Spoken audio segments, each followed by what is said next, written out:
Well, the way that the legislation applies may be able to have some input into that. You know, there's a But Thames Water announced you're not going to they were set going to people's call pay, their are you? bonuses.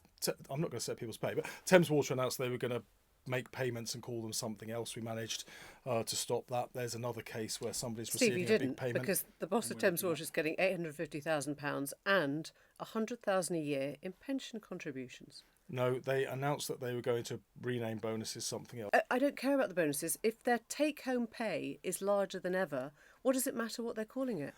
Well, I mean, I don't think, they're a private sector company and they can set their own pay. So what's the point of even talking about capping bonuses then? Because the bonuses was the absolute outrage. What we were seeing don't was you find water company. 100,000 a year in pension contributions an absolute outrage? Companies need to act responsibly, and they need to have a thought to what their customers might think of And what they're is doing. But when you've got- 850,000 a when year you've got- responsible? When you've got companies that are putting up their water bills by in excess of 26% in some cases, and then thinking it's acceptable to give their bosses a significant pay rise, that's out of order.